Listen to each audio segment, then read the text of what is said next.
ಪ್ರಿಯ ವೀಕ್ಷಕರೇ ನಮಸ್ಕಾರ. ನಮ್ಮ ಹಳ್ಳಿ ಸುದ್ದಿ ಯೂಟ್ಯೂಬ್ ಚಾನಲ್ಗೆ ತಮ್ಮೆಲ್ಲರೂ ಕೂಡ ಆತ್ಮೀಯವಾದ ಸ್ವಾಗತ. ಪಿಂಚಣಿದಾರರಿಗೆ ಮತ್ತೊಂದು ಬಿಗ್ ಅಪ್ಡೇಟ್ ಒಂದು ಬಂದಿದೆ. ಇವತ್ತು ಈ 20 ಜಿಲ್ಲೆಗೆ ಪಿಂಚಣಿಯನ್ನ ಜಮಾ ಆಗಿದೆ.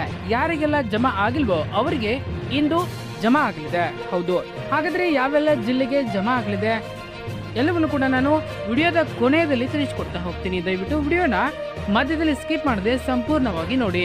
ಹಾಗೆ ನೀವು ನಮ್ಮ ಚಾನಲ್ ಅನ್ನ ಸಬ್ಸ್ಕ್ರೈಬ್ ಆಗಿಲ್ಲ ಅಂತಂದ್ರೆ ಈ ಕೂಡಲೇ ಸಬ್ಸ್ಕ್ರೈಬ್ ಆಗಿ ಹಾಗೆ ಬೆಲ್ ಐಕನ್ ಕ್ಲಿಕ್ ಮಾಡಿ ಆಲ್ ಅಂತ ಸೆಲೆಕ್ಟ್ ಮಾಡ್ಕೊಳ್ಳಿ. ನಿಮಗೆ ಇಲ್ಲಿವರೆಗೆ ಪಿಂಚಣಿ ಯಾಕೆ ಜಮಾ ಆಗಿಲ್ಲ, ಸರ್ಕಾರ ಏನಾದರೂ ಬದಲಾವಣೆ ಮಾಡಿದೆಯಾ, ಏನೆಲ್ಲ ಬದಲಾವಣೆ ಆಗಿದೆ ಎಲ್ಲವನ್ನು ಕೂಡ ನಾನು ಇಲ್ಲಿ ಒಂದೊಂದಾಗಿ ತಿಳಿಸ್ಕೊಡ್ತಾ ಹೋಗ್ತೀನಿ. ಎಲ್ರಿಗೂ ನಮಸ್ಕಾರ. ಇಂದಿನ ಈ ವಿಶೇಷ ಮಾಹಿತಿಯಲ್ಲಿ ರಾಜ್ಯ ಸರ್ಕಾರವು ತನ್ನ ಪಿಂಚಣಿ ವಿತರಣಾ ವ್ಯವಸ್ಥೆಯಲ್ಲಿ ಇತ್ತೀಚೆಗೆ ತಂದಿರುವಂತಹ ಅತ್ಯಂತ ಪ್ರಮುಖವಾದ ಬದಲಾವಣೆಗಳ ಕುರಿತು ನಾನು ನಿಮಗೆ ಸಂಪೂರ್ಣ ವಿವರಗಳನ್ನ ನೀಡಲಿದ್ದೇನೆ. ಈ ಯೋಜನೆಯಲ್ಲಿ ಏನೆಲ್ಲ ಹೊಸ ನಿಯಮಗಳು ಜಾರಿಗೆ ಬಂದಿವೆ, ಫಲಾನುಭವಿಗಳು ಮುಂದಿನ ದಿನಗಳಲ್ಲಿ ಯಾವೆಲ್ಲ ಕ್ರಮಗಳನ್ನ ಕೈಗೊಳ್ಳಬೇಕು ಎಂಬ ಪ್ರತಿಯೊಂದು ಅಂಶವನ್ನ ನಾನು ಇಲ್ಲಿ ಎಳೆಯಾಗಿ ವಿವರಿಸ್ತಾ ಹೋಗ್ತೀನಿ. ಹಾಗಾಗಿ ಈ ಮಾಹಿತಿಯನ್ನ ನೀವು ಸ್ವಲ್ಪವೂ ಬಿಡದೆ ಸಂಪೂರ್ಣವಾಗಿ ಗಮನವಿಟ್ಟು ನೋಡಿ. ಇದರ ಜೊತೆಗೆ ನಿಮ್ಮ ಸ್ನೇಹಿತರು, ಸಹೋದ್ಯೋಗಿಗಳು ಅಥವಾ ನಿಮ್ಮ ಪರಿಚಯದಲ್ಲಿ ಯಾರೆಲ್ಲ ಪಿಂಚಣಿ ಪಡೆಯುತ್ತಿದ್ದಾರೆ ಅವರೆಲ್ಲರೂ ಕೂಡ ತಪ್ಪದೆ ಈ ಮಾಹಿತಿಯನ್ನ ಹಂಚಿಕೊಳ್ಳಿ. ನೀವು ಇದೇ ಮೊದಲ ಬಾರಿಗೆ ನಮ್ಮ ಚಾನಲ್ ನೋಡ್ತಾ ಇದ್ರೆ ದಯವಿಟ್ಟು ಸಬ್ಸ್ಕ್ರೈಬ್ ಅನ್ನ ಮಾಡ್ಕೊಂಡಿ. ಸರ್ಕಾರಿ ನೌಕರರು ಹಾಗೂ ಪಿಂಚಣಿದಾರರ ನಿಖರವಾದ ಹಾಗೂ ಅಧಿಕೃತ ಅಪ್ಡೇಟ್ಗಳಿಗಾಗಿ ನಮ್ಮ ಚಾನಲ್ ಅನ್ನ ನಿರಂತರವಾಗಿ ನೋಡ್ತಾ ಹೋಗಿ. ಇದರಿಂದ ಸರ್ಕಾರದ ಹೊಸ ಆದೇಶಗಳು ಬಂದ ಕೂಡಲೇ ನಿಮಗೆ ತ್ವರಿತವಾಗಿ ನೋಟಿಫಿಕೇಶನ್ ಲಭ್ಯವಾಗುತ್ತದೆ ಮತ್ತು ನೀವೇ ಖುದ್ದಾಗಿ ಎಲ್ಲೂ ಕೂಡ ಹುಡುಕುವ ಶ್ರಮವಿರುವುದಿಲ್ಲ. ಇದಲ್ಲದೆ ನೀವು ಕೇಂದ್ರ ಸರ್ಕಾರ ನೌಕರಾಗಿದ್ದಲ್ಲಿ ಅಥವಾ ಈಗಾಗಲೇ ನಿವೃತ್ತಿ ಹೊಂದಿದ್ದಲ್ಲಿ ತುಟ್ಟಿ ಭತ್ಯೆ ಹೆಚ್ಚಳದ ಕುರಿತು ಅಥವಾ ವೇತನ ಪರಿಷ್ಕರಣೆಯ ಹೊಸ ಸುದ್ದಿಗಳ ಬಗ್ಗೆ ತಿಳಿದುಕೊಳ್ಳುವ ಆಸಕ್ತಿ ನಿಮಗಿದ್ರೆ ನಮ್ಮ ಹಿಂದಿನ ಪ್ರಕಟಣೆಗಳಲ್ಲಿ ಹಾಗೆ ಆ ಬಗ್ಗೆಯೂ ಸಾಕಷ್ಟು ವಿವರಗಳನ್ನು ನೀಡಲಾಗಿದೆ. ಸದ್ಯಕ್ಕೆ ಇಂದಿನ ಮುಖ್ಯ ವಿಷಯಕ್ಕೆ ಬರೋಣ. ರಾಜ್ಯ ಸರ್ಕಾರದ ಪಿಂಚಣಿ ವಿತರಣಾ ವ್ಯವಸ್ಥೆಯ ಕುರಿತು ಸರ್ಕಾರಕ್ಕೆ ಕಳೆದ ಹಲವು ತಿಂಗಳುಗಳಿಂದ ಸತತವಾಗಿ ಅನೇಕ ದೂರುಗಳು ಕೇಳಿ ಬರುತ್ತಿದ್ದವು. ಈ ದೂರುಗಳ ಮುಖ್ಯ ಸಾರಾಂಶವೇನೆಂದರೆ ನಿಜವಾಗಿ ಪಿಂಚಣಿಗೆ ಅರ್ಹರಾದವರಿಗೆ ಸರಿಯಾದ ಸಮಯಕ್ಕೆ ಪಿಂಚಣಿ ತಲುಪುತ್ತಿಲ್ಲ. ಮತ್ತೊಂದೆಡೆ ಯಾರು ಪಿಂಚಣಿಗೆ ಅರ್ಹರಿಲ್ಲವೋ ಅಂತವರು ನಕಲಿ ದಾಖಲೆಗಳನ್ನ ಸೃಷ್ಟಿಸಿಕೊಂಡು ಸರ್ಕಾರದ ಹಣವನ್ನ ಅಕ್ರಮವಾಗಿ ಪಡೆಯುತ್ತಿದ್ದಾರೆ ಎಂಬ ಆರೋಪಗಳು ವ್ಯಾಪಕವಾಗಿದ್ದವು. ಈ ದೊಡ್ಡ ಸಮಸ್ಯೆಯನ್ನ ಬಗೆಹರಿಸುವ ನಿಟ್ಟಿನಲ್ಲಿ ಸರ್ಕಾರವು ಎಚ್ಚೆತ್ತುಕೊಂಡಿದ್ದು ಹೊಸದೊಂದು ಕಠಿಣ ನಿಯಮಗಳನ್ನು ಜಾರಿಗೆ ತಂದಿದೆ. ಸರ್ಕಾರದ ಹೊಸ ಆದೇಶದ ಪ್ರಕಾರ ಪ್ರಸ್ತುತ ಯಾವುದೇ ರೀತಿಯ ಪಿಂಚಣಿ ಪಡೆಯುತ್ತಿರುವ ಎಲ್ಲಾ ಫಲಾನುಭವಿಗಳಿಗೂ ಇದೊಂದು ಅತ್ಯಂತ ಮಹತ್ವದ ಎಚ್ಚರಿಕೆ ಆಗಿದೆ. ಹಿರಿಯ ನಾಗರಿಕರಿಗೆ, ವಿಧವೆಯರು, ವಿಕಲಚೇತನರು ಸೇರಿದಂತೆ ಯಾರೆಲ್ಲ ಪ್ರತಿ ತಿಂಗಳು ಪಿಂಚಣಿ ಹಣವನ್ನ ಪಡೆಯುತ್ತಿದ್ದಾರೆ ಅವರೆಲ್ಲರೂ ಕೂಡ ಇನ್ನು ಮುಂದೆ ತಮ್ಮ ತಮ್ಮ ದಾಖಲಾತಿಗಳನ್ನ ಕಡ್ಡಾಯವಾಗಿ ನವೀಕರಣ ಮಾಡಿಕೊಳ್ಬೇಕಾಗುತ್ತೆ.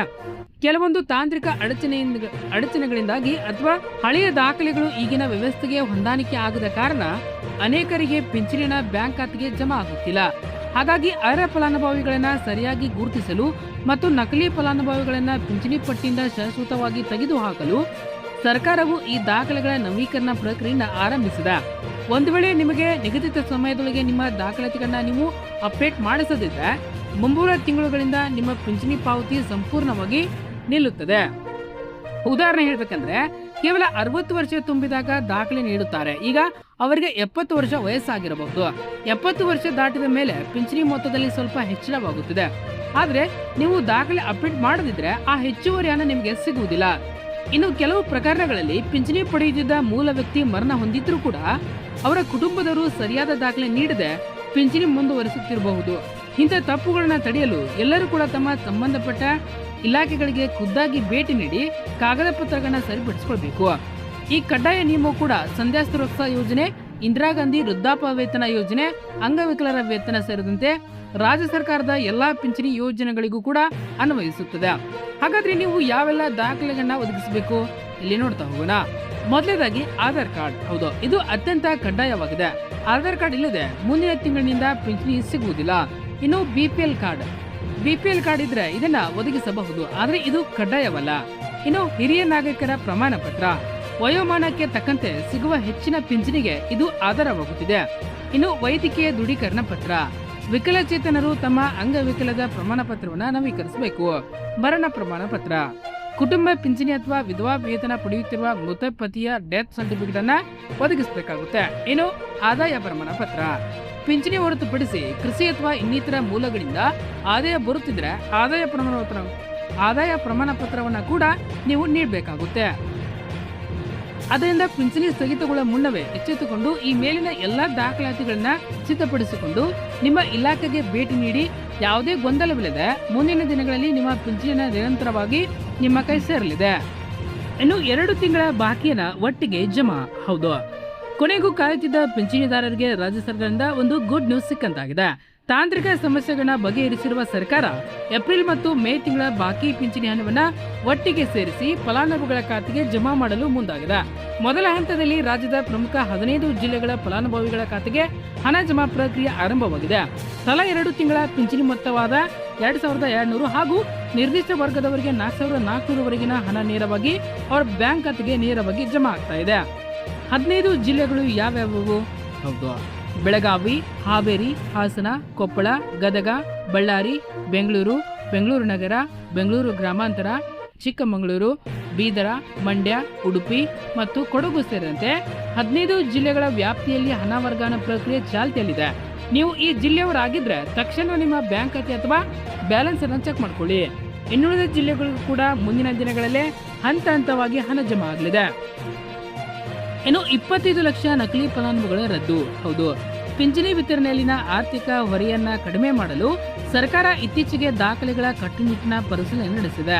ಈ ತನಿಖೆಯ ವೇಳೆ ಸುಮಾರು 20 ರಿಂದ 25 ಲಕ್ಷದಷ್ಟು ನಕಲಿ ಹಾಗೂ ಅನರ್ಹ ಫಲಾನುಭವಿಗಳು ಅಕ್ರಮವಾಗಿ ಪಿಂಚಣಿ ಪಡೆಯುತ್ತಿರುವುದು ಬೆಳಕಿಗೆ ಬಂದಿದೆ. ಹೀಗಾಗಿ ಸರ್ಕಾರವು ಈ ಎಲ್ಲ 23 ಲಕ್ಷ ಜನರನ್ನ ಶಾಶ್ವತವಾಗಿ ಪಟ್ಟಿಯಿಂದ ತೆಗೆದುಹಾಕಲಾಗಿದೆ. ಇದರಲ್ಲಿ ಅತಿ ದೊಡ್ಡ ಅಕ್ರಮವೇನಂತಂದ್ರೆ, ಪಿಂಚಣಿ ಪಡೆಯುತ್ತಿದ್ದ ವ್ಯಕ್ತಿ ಮೃತಪಟ್ಟಿದ್ರೂ ಕೂಡ ಅವರ ಮರಣ ಪ್ರಮಾಣ ಪತ್ರವನ್ನ ಸಲ್ಲಿಸದೆ ಕುಟುಂಬಸ್ಥರು ಹಣವನ್ನ ಅಕ್ರಮವಾಗಿ ATM ಅಥವಾ UPI ಅಥವಾ ಫೋನ್ ಪೇ ಮೂಲಕ ಡ್ರಾ ಮಾಡ್ತಾ ಇದ್ದಾರೆ. ಇದನ್ನ ಗಂಭೀರವಾಗಿ ಅಪರಾಧವೆಂದು ಪರಿಗಣಿಸಿರುವ ಸರ್ಕಾರ ಇಂಥ ಕುಟುಂಬಗಳಿಗೆ ನೋಟಿಸ್ ನೀಡಲು ಮುಂದಾಗಿದೆ. ಅಕ್ರಮವಾಗಿ ಪಡೆದ ಹಣವನ್ನ ಮರುಪಾವತಿಸದಿದ್ರೆ ಕಠಿಣ ಕಾನೂನು ಕ್ರಮ ಮತ್ತು ಜೈಲು ಶಿಕ್ಷೆ ಅನುಭವಿಸಬೇಕಾಗುತ್ತದೆ ಎಂದು ಎಚ್ಚರಿಕೆ ನೀಡಿದೆ. ಇನ್ನು ನಿಮ್ಮ ಖಾತೆಗೆ ಹಣ ಬಂದಿಲ್ಲ ಅಂತ ಯಾವುದೇ ಕಾರಣಕ್ಕೂ ಆತಂಕ ಪಡುವ ಅಗತ್ಯವಿಲ್ಲ. ಬ್ಯಾಂಕಿಗೆ ಹೋಗಿ ಸರಿಯಾದ ದಾಖಲೆ ನೀಡಿದ್ರೆ ನಿಮ್ಮ ಬ್ಯಾಂಕ್ ಹಣ ಖಂಡಿತ ಬರುತ್ತೆ. ಈ ಉಪಯುಕ್ತ ಮಾಹಿತಿ ನಿಮಗೆ ಉಪಯೋಗ ಆಗಿದ್ರೆ ನಿಮ್ಮ ಊರಿನ ವಾಟ್ಸ್ಆಪ್ ಗ್ರೂಪ್ಗಳಿಗೆ ಈ ವಿಡಿಯೋನ ಶೇರ್ ಮಾಡಿ. ಹಾಗೆ ನಿಮ್ಮ ಫ್ರೆಂಡ್ಸ್ ಗ್ರೂಪ್ಗಳಿಗೂ ಕೂಡ ಇದನ್ನ ಶೇರ್ ಮಾಡಿ. ಹಾಗೆ ನೀವು ನಮ್ಮ ಚಾನಲ್ನ ಸಬ್ಸ್ಕ್ರೈಬ್ ಆಗಿಲ್ಲ ಅಂತಂದ್ರೆ ಈ ಕೂಡಲೇ ಸಬ್ಸ್ಕ್ರೈಬ್ ಆಗಿ ಹಾಗೆ ಬೆಲ್ ಐಕಾನ್ ಕ್ಲಿಕ್ ಮಾಡಿ ಆಲ್ ಅಂತ ಸೆಲೆಕ್ಟ್ ಮಾಡಿ. ಹಾಗೆ ಯಾವೆಲ್ಲ ಜಿಲ್ಲೆಗೆ ಜಮಾ ಆಗಿದೆ ಎಂಬುದನ್ನ ನಾನು ಈಗಾಗಲೇ ವಿಡಿಯೋದಲ್ಲಿ ತಿಳಿಸಿದ್ದೇನೆ. ಅದರಲ್ಲಿ ನಿಮ್ಮ ಜಿಲ್ಲೆಯು ಇದೆಯಾ, ಆಲ್ರೆಡಿ ನಿಮ್ಮ ಜಿಲ್ಲೆಗೆ ಜಮಾ ಆಗಿದೆಯಾ ಅನ್ನೋದನ್ನು ಕೂಡ ನಮ್ಮ ಕಮೆಂಟ್ ಬಾಕ್ಸ್ ಅಲ್ಲಿ ತಿಳಿಸಿ. ಯಾಕಂದ್ರೆ ಮುಂದಿನ ಜಿಲ್ಲೆಯವರು ಕೂಡ ಸಹಾಯವಾಗುತ್ತದೆ. ಧನ್ಯವಾದಗಳು.